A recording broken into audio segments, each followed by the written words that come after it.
Okay so अस्सलाम वालेकुम। क्या आप इस बारे में जानना चाहते हैं कि फ़ेसबुक पे डायनामिक एड्स किस तरह सेटअप किए जाते हैं, उसके लिए क्या क्या रिक्वायरमेंट्स होती हैं और एक complete step by step procedure क्या है एक अच्छा सा डायनामिक एड बनाने के लिए फ़ेसबुक के ऊपर। अगर आप इस बारे में जानना चाहते हैं तो हम इसी वीडियो में इसको स्टेप बाय स्टेप डिस्कस करेंगे, एक एक इची बीची डिस्कस करेंगे डायनामिक एड्स का। So just stay with me during the video, will talk about this. Before we move on, channel को सब्सक्राइब करें, वीडियो को लाइक करें, शेयर करें उन लोगों के साथ जो फेसबुक पे अपने लिए या अपने क्लाइंट्स के लिए एड्स रन करते हैं या करना चाहते हैं। और दैट्स ऑल। अभी हम आगे बात करते हैं। सबसे पहले जब आप डायनामिक एड सेटअप करना चाहते हो तो आपको दो चीज़ें रिक्वायर्ड होती हैं। दो की इंग्रेडिएंट्स क्या हैं? एक तो फेसबुक पिक्सल, अगर आपकी वेबसाइट है तो फेसबुक पिक्सल, अगर ऐप है तो फेसबुक एसडीके। ये आपको इंटीग्रेट करना होता है अपनी ऐप में या अपनी वेबसाइट में, कोड होता है वो रखना पड़ता है। फिर आपकी प्रोडक्ट का कैटलॉग। सही है, कैटलॉग क्या होता है? ये जहाँ पे आपकी प्रोडक्ट की लिस्ट बनी होती है। सो पिक्सल जब आप इंटीग्रेट कर देते हो, प्रोडक्ट का कैटलॉग कर देते हो, तो क्या होता है कि फेसबुक आपके ऐड टेम्पलेट के लिए खुद ही सेलेक्ट करता रहता है प्रोडक्ट्स, जो वो आपकी पिक्सल से क्या होता है कि वो लोग जो आपकी वेबसाइट या ऐप पे आए हैं उनको रीटारगेट किया जा सके, जो एक दफ़ा आए हैं उनको दोबारा ऐड दिखाया जा सके। कैटलॉग से क्या होता है कि वो प्रोडक्ट्स जो उन लोगों का इंटरेस्ट है, जिसमें लोग इंटरेस्टेड हैं, जो लोग ख़रीदना चाहते हैं, वो उनको दिखाई जाती है। जब कोई अपॉर्चुनिटी होती है, कोई बंदा आता है जो आपकी वेबसाइट पे पहले आ चुका है या नहीं भी आया लेकिन उसका इंटरेस्ट है आपकी प्रोडक्ट में, तो फेसबुक आपकी कैटलॉग में से उससे रेलेवेंट प्रोडक्ट उठाते हैं और उसको शो कर देता है ऐड के थ्रू।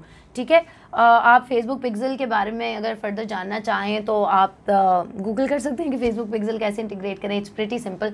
पिक्सल का कोड होता है, आपने अपनी वेबसाइट में रखना होता है और हर प्रोडक्ट पेज पे रखना होता है अगर डिफरेंट प्रोडक्ट पेजेस हैं। अच्छा, फेसबुक इंटेंट कैसे कैप्चर करता है? ये बड़ी इंटरेस्टिंग बात है कि इंटेंट से मुराद है कि किस बंदे की नीयत है प्रोडक्ट खरीदने की। हमने लास्ट वीडियो में ये बात डिस्कस की थी कि उन्हीं लोगों को प्रोडक्ट दिखाई जाती है जो असल में ख़रीदना चाह रहे होते हैं या जिनकी ज़रूरत होती है वो प्रोडक्ट। फेसबुक को कैसे पता चलता है? ये सबसे इंटरेस्टिंग बात है डायनामिक एड्स के बारे में। दो तरह होते हैं, एक तो रीटारगेट जो आपकी वेबसाइट के विजिटर्स को किया, और एक ब्रॉड ऑडियंस जो नए कस्टमर्स को ढूंढा जो आपकी वेबसाइट या ऐप पर आ सकते हैं। अच्छा, दोनों के तरीका क्या है? फॉर एग्जाम्पल डायनामिक एड्स इस तरह सेटअप होते हैं कि कोई बंदा आपकी वेबसाइट या ऐप पे आया, उसने आपकी कोई प्रोडक्ट ऐड टू कार्ट की लेकिन चेकआउट नहीं किया। अब फेसबुक पिक्सल को या एसडीके को पता चल गया कि यार ये बंदा आया था और इसने यहाँ तक इस प्रोडक्ट पेज तक आया था, इसने प्रोडक्ट डिस्क्रिप्शन व्यू की थी या इसने ऐड टू कार्ट किया था लेकिन इसने बाय नहीं किया। सो वो उस बंदे को अपने पास नोट कर लेता है रीटारगेटिंग के लिए।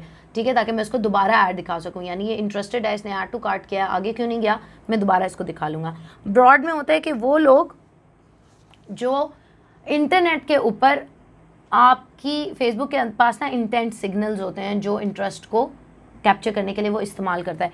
इंटरनेट पे कोई बंदा, जैसे मैंने पहले मिसाल दी थी गुल अहमद वाली, कि इंटरनेट पे कोई बंदा आपसे रेलेवेंट प्रोडक्ट या सर्विस ढूंढ रहा है, वो प्रोडक्ट या सर्विस ढूंढ रहा है, आपके ब्रांड की नहीं ढूंढ रहा, कोई भी प्रोडक्ट या सर्विस ढूंढ रहा है। फॉर एग्जाम्पल आप जूते बेचते हैं, सो कोई बंदा इंटरनेट पर जूते ढूंढ रहा है, सो फेसबुक को पता चल जाएगा कि यार इस बंदे ने लेटली जूते ढूंढे थे। अब जब वो बंदा अपने फेसबुक या इंस्टाग्राम पे लॉगिन करेगा तो फेसबुक उस इंटेंट की बेस पे उसको वो ऐड दिखाएगा।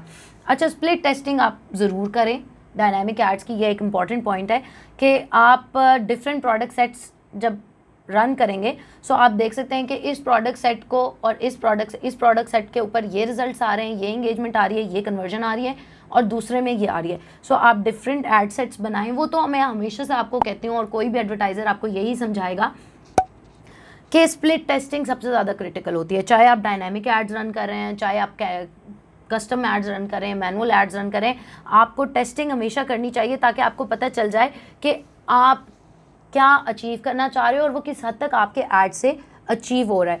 आपने अगर स्प्लिट टेस्ट करना है तो आपने जाने कैंपेन लेवल पे जाके सिलेक्शन करनी है।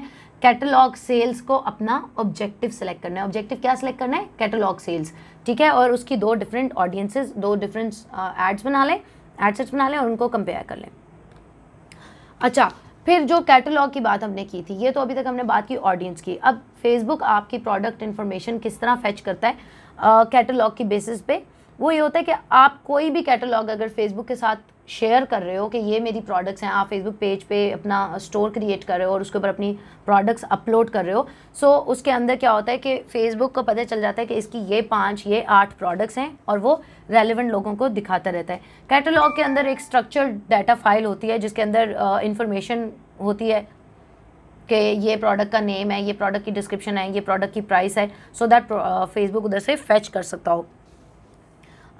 उसके अंदर इमेज यूआरएल्स होंगे नंबर 1, डिस्क्रिप्शंस होंगी, प्राइसेस होंगी, अवेलेबिलिटी होंगी और प्रोडक्ट की कोई भी एट्रीब्यूट्स या कोई भी फीचर्स जो आप एडवर्टाइज करना चाहते हो। सिंगल कैटलॉग के अंदर आप डिफरेंट मल्टीपल एड्स और मल्टीपल फीड्स भी रख सकते हो। आप अपने ही कैटलॉग के अंदर प्रोडक्ट सेट भी क्रिएट कर सकते हो। प्रोडक्ट सेट का मतलब क्या होता है कि आपकी इन्वेंट्री में कम्प्लीमेंट्री और सप्लीमेंट्री प्रोडक्ट्स का आपको पता है कि कुछ प्रोडक्ट्स होती हैं, जैसे किताब है तो उसके साथ पेन कॉम्प्लीमेंट्री गुड है, ठीक है। अगर कोई आपसे हेयर मास्क ले रहा है तो आप उसे हेयर कंडीशनर साथ में दे रहे हो। कोई आपसे ऑयली स्किन के लिए कोई क्रीम बाय कर रहा है तो ऑयली स्किन के लिए आप उसे फेस मास्क भी दे रहे हो। सो इस तरह आप डिफरेंट प्रोडक्ट के सेट्स बना सकते हो जिसमें आप डिफरेंट फिल्टर्स लगा सकते हो अवेलेबिलिटी के। फॉर एग्जांपल ये सारे लोरियल के ब्रांड के प्रोडक्ट्स हैं, ये सारी टी शर्ट्स या ये सारी प्रोडक्ट्स, ये एड सेट मैंने लिवाइस का बनाया हुआ है। सो प्रोडक्ट की कैटेगरी हो सकती है, प्रोडक्ट की टाइप हो सकती है, प्रोडक्ट की प्राइस की बेसिस पे आप बना सकते हैं। सो आपकी प्रोडक्ट्स जो हैं फेसबुक को, एक तो प्रोडक्ट सेट्स इतनी ब्रॉड ज़रूर होनी चाहिए, डिफरेंट प्रोडक्ट्स, मैंने आपको जैसे बताया ज़्यादा प्रोडक्ट्स अगर आपके पास होंगी तो फेसबुक उनमें से ईजिली आपके बिहाफ पे चूज़ कर सकेगा। हर प्रोडक्ट के लिए एक प्रोडक्ट आईडी होता है प्रोडक्ट कैटलॉग में, सो दैट फेसबुक उसको ईजिली फैच और डिस्ट्रीब्यूट कर सकता हो, ठीक है। अगर तो आप किसी और के बिहाफ पे, ये कुछ इंपॉर्टेंट टिप्स और रिसोर्सेज हैं जो कैटलॉग सेटअप करने के लिए ज़रूरी हैं, मैं आपको एक्सप्लेन कर देती हूँ। अगर आप किसी और के लिए ऐड रन कर रहे हैं, किसी बिज़नेस के लिए आप एज एन एडवर्टाइज़र काम कर रहे हैं, सो आपके पास कैटलॉग एडमिन की वो होनी चाहिए एक्सेस बिजनेस मैनेजर में, सो दैट आप कैटलॉग को एक्सेस कर सकते हो और मैनेज कर सकते हो। अगर आप अपना कैटलॉग कहीं और पहले ही गूगल एड्स पे या कहीं और पहले ही एडवर्टाइज़ कर रहे हो, सो आप उसको डायरेक्टली फेसबुक के साथ इंटीग्रेट कर सकते हो। अगर आप ई कॉमर्स प्लेटफॉर्म्स यूज़ कर रहे हो लाइक शॉपिफाई या कोई और कैटलॉग, सो आप वहाँ से भी अपना कैटलॉग डायरेक्टली इंटीग्रेट कर सकते हो डायनामिक एड्स के लिए।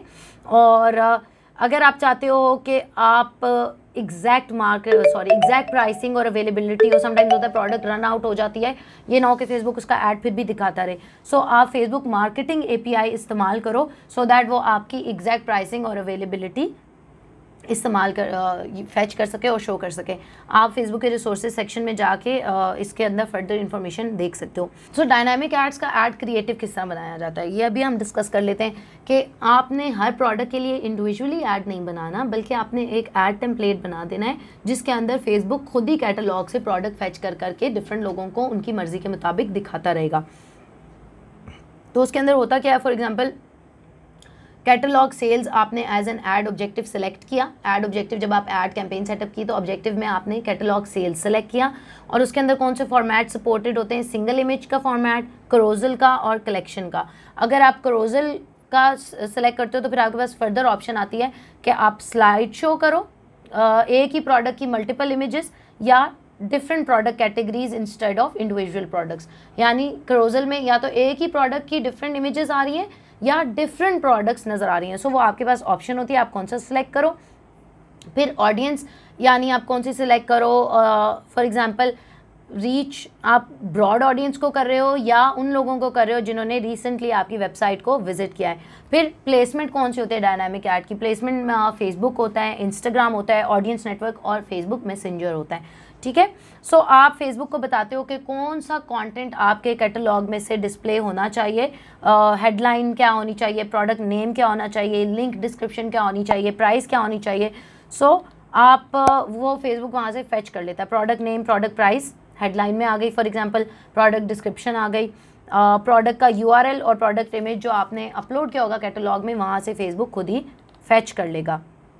अच्छा, इसमें ये एक अच्छी ऑप्शन ज़रूर है कि आप अपनी मर्ज़ी से भी अपने क्रिएटिव को ऑल्टर कर सकते हो।